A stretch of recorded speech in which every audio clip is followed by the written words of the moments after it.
What if I told you that most of the decisions you make every day, where you work, who you spend time with, what you say, and what you don't say, what you try, and what you never attempt, are not actually made by you? What if the thing you call me making choices is, in most cases, a much older, much less conscious program, running on autopilot, making choices, not based on who you really are, but on what you're afraid of, what other people might think, and what you've been told is possible for someone like you?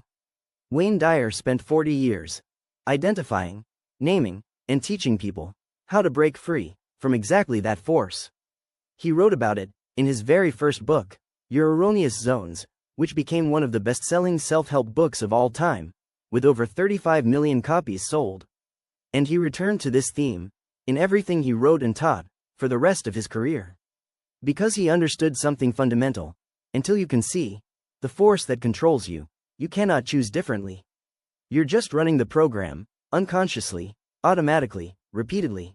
The good news, and this is genuine good news, is that once you can see it, you immediately begin to have power over it. Not through willpower, through awareness. In this video, I'm going to show you exactly what that force is, how it operates in your specific daily life, and the exact steps Wayne Dyer taught to start breaking free from it. This is one of the most practically important things he ever taught. And I don't think it gets talked about directly enough. Let's get into it. Wayne Dyer called it the ego. But I need to be precise here, because the word ego gets used in so many ways that it's lost some of its meaning. In everyday language, we say someone has a big ego when they're arrogant or boastful. That's not what Dyer meant. In fact, people with what we'd call big egos in the ordinary sense, the loud, boastful, self-promoting type, are often, ironically, among the most ego-controlled people. They're performing, and performance is ego's home territory. When Wayne Dyer said ego, he meant something much more specific, and almost the opposite of arrogance. He meant the part of your identity that is built from the outside in. The self-concept that's made up of what others think of you, how you compare to other people, whether you're winning or losing by some external standard, and whether you're safe from judgment and rejection. The ego is not your authentic self. It's a constructed self, built layer by layer from approval received and withheld, from comparison and competition, from fear of failure and fear of judgment. And here's why you don't recognize it most of the time. It speaks in your voice. It sounds like you. I don't want to try that because I probably won't be good at it. I won't say that because they might think I'm stupid. I don't deserve that kind of success. That's for other people. I need to look a certain way, achieve a certain thing, be recognized by certain people before I feel okay. These feel like your own thoughts. They feel like realism. They feel like self-awareness. But what they actually are, in most cases, is the ego's operating program. Running in the background, making choices for you, before you have a chance to make them yourself. Let me show you specifically how the ego operates. Because seeing it concretely is what gives you power over it. The ego hijacks decisions through 3 primary programs. Wayne Dyer identified all 3 in Your Erroneous Zones. And I'll bet you recognize every single one. Program 1. The approval program. The ego requires external validation to feel okay. Before you make a decision, speak your mind, try something new, or even post something on social media, the approval program runs a check. What will people think? Will I be judged? Will I be accepted or rejected? The result is a life lived in constant performance, doing things for the audience rather than for yourself. Shrinking to fit what you think others expect. Program 2. The comparison loop. The ego needs to know where you rank, relative to your peers, your siblings, your social media feed, your own expectations. It's never enough to just be where you are. There is always a comparison running. Are you ahead or behind? Better or worse? Winning or losing? And crucially, the ego's comparison always finds a way to make you feel inadequate. Because when you pass one benchmark, it finds a new one. Program 3. The failure avoidance program. This is perhaps the most costly of the 3. The ego's deepest fear is looking bad, being seen as inadequate, failing publicly, and so it talks you out of trying things. What if it doesn't work? What if people see you fail? Better to not try than to try and fail. The result? A life significantly smaller than what's actually possible. These 3 programs are not you. They were installed by well-meaning parents, teachers, a culture that grades and ranks and judges. But they were installed in you, and now they're running your life unless you choose otherwise. Let me spend some real time on the approval program, because I think it's the most pervasive and the most quietly devastating. Here's a test. Think about a decision you're currently not making, something you want to do, say, or try, and ask yourself honestly. Is the main reason I'm not doing it because of what someone might think? If the answer is yes, and for most people, in most situations, it is, the approval program is running your life. Wayne Dyer first wrote about this in 1976, in Your Erroneous Zones. And he called approval addiction exactly that, an addiction. Because it operates like one. You get validation, you feel good briefly, the good fades, you need more. The supply of external approval is never stable enough, never consistent enough, never quite enough to actually fill the need. Because the need isn't for approval, the need is for self-acceptance.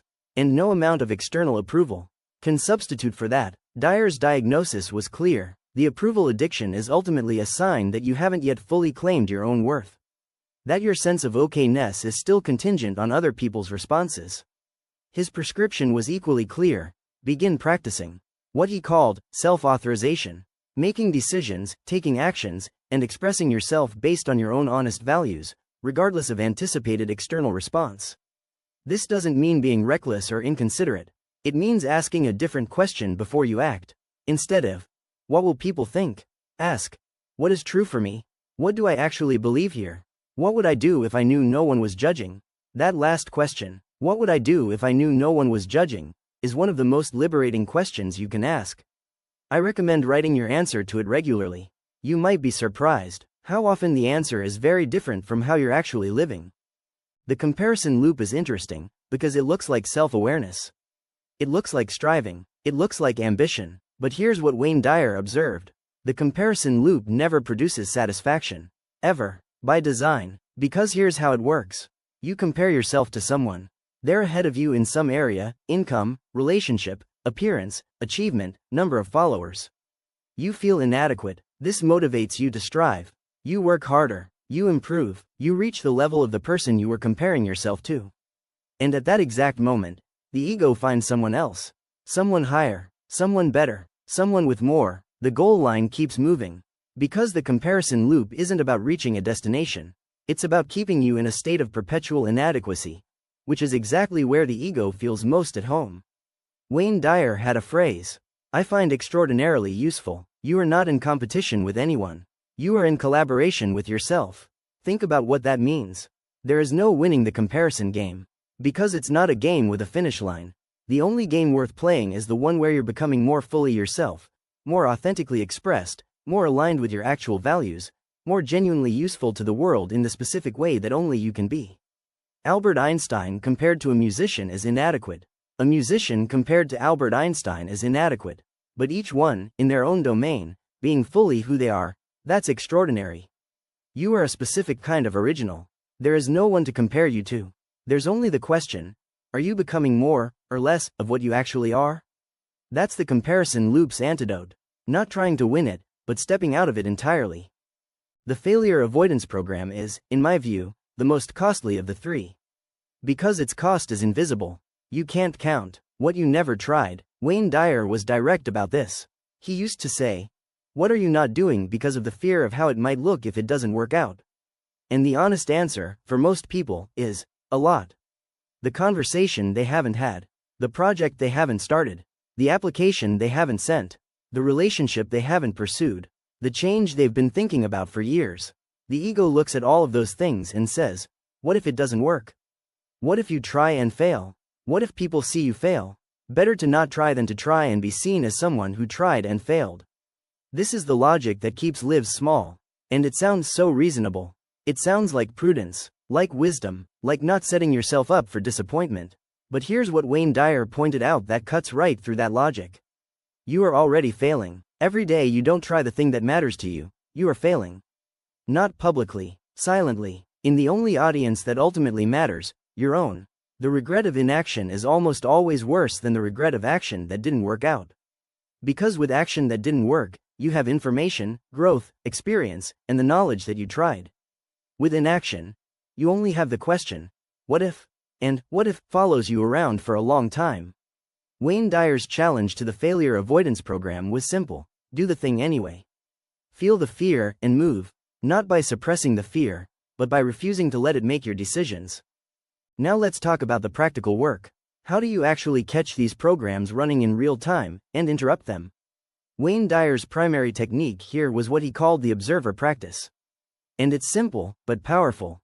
The observer practice is based on a distinction that changes everything. You are not your ego. You are the awareness that can observe the ego. Most people experience their thoughts as being identical to themselves. A thought arises, they'll judge me if I say that, and it just feels like your own honest assessment of the situation. There's no gap between the thought and you. The observer practice creates a gap. It teaches you to step back and watch the ego in action, rather than being unconsciously controlled by it. Here's how. When you notice an uncomfortable thought, a comparison, a worry about judgment, a fear of failure, instead of immediately acting on it or suppressing it, try this. Name it. I notice the comparison program is running. I notice the approval program is active right now. I notice the failure avoidance program is talking me out of this. That naming, that simple act of labeling, what the ego is doing, creates immediate distance between you and it. You are no longer the program. You are the one observing the program. And from that observer position, you can choose. Not instantly, not perfectly, not without effort, but you can choose. The observer practice is a skill. The more you use it, the more natural it becomes. Within a few weeks of consistent practice, you'll start catching the ego earlier, sometimes before it even has a chance to make a decision for you. Here's the practical step-by-step process for breaking the approval program. This is drawn directly from what Wayne Dyer taught in Your Erroneous Zones, and refined over decades of teaching. Step 1. Identify it. Use the observer practice. When you notice you're about to make a decision based on anticipated approval or disapproval, name it. I'm running the approval program. Right now. Step 2. Ask the self-authorization question. What would I do here if I knew, with certainty, that no one was judging me? Write the answer down. This is what your authentic self actually wants. Step 3. Notice the gap. The gap between your authentic response and your ego-driven response. That gap is information. It shows you exactly where the program is running. Step 4. Take one small action. Not something dramatic, not something extreme, just one small action from your authentic response. Say one honest thing. Make one decision for yourself, not for the audience. Take one step in the direction your authentic self would choose. Step 5. Notice that you survived. This is crucial. The ego predicts catastrophe, rejection, judgment, social disaster. But what actually happens is almost always far less dramatic. You said what was true for you, and the world kept spinning. Document this. Remember it. Use it as evidence against the ego's catastrophizing. Over time, step by small step, the approval program loses its power. Not because you stop caring what anyone thinks, but because you've practiced, again and again, making decisions from your own values. Until it becomes your default. This is what Wayne Dyer called self-authority. And it is, in his words, the foundation of a genuinely free life. The comparison loop is a bit different to break. Because it's so deeply wired. The brain naturally compares, it's one of its primary functions. You're not going to stop comparing altogether, but you can fundamentally shift what you're comparing. Here's the shift. Wayne Dyer recommended. Stop comparing yourself horizontally, and start comparing yourself vertically. Horizontal comparison is comparing yourself to other people. It's the loop we've been talking about. And it never ends, because there's always someone ahead of you on whatever metric you choose. Vertical comparison is different. It's comparing yourself to your previous self. Am I more honest, more present, more loving, more courageous than I was last year? Am I moving in the direction of becoming more fully myself? This shift is profound, because vertical comparison has a finish line. It's called, am I growing? And growth is something you can actually achieve. You can actually win at it, not in competition with anyone else, but in the ongoing project of becoming more of who you actually are. Wayne Dyer's daily practice for this was simple, a journaling question. Compared to yesterday's version of me, what small thing did today's version of me do, think, or feel that was more authentic, more generous, more aligned with who I'm becoming? You don't have to move mountains. Just one small thing. Did you speak a little more honestly? Did you catch the comparison loop a little faster? Did you make one decision from your authentic self, instead of from the approval program? That's the vertical comparison, and it's something you can genuinely win. Let me tell you what it actually feels like, according to Wayne Dyer and people who do this work consistently, to live from your real self rather than from the ego. It doesn't feel like constant confidence. It doesn't feel like you've arrived somewhere. It's subtler than that. It feels like a steadiness. A kind of quietness that's different from emptiness. A quality of being okay with where you are. Not complacent, not passive, not pretending things are perfect. Just genuinely okay. It feels like your decisions coming from a different place.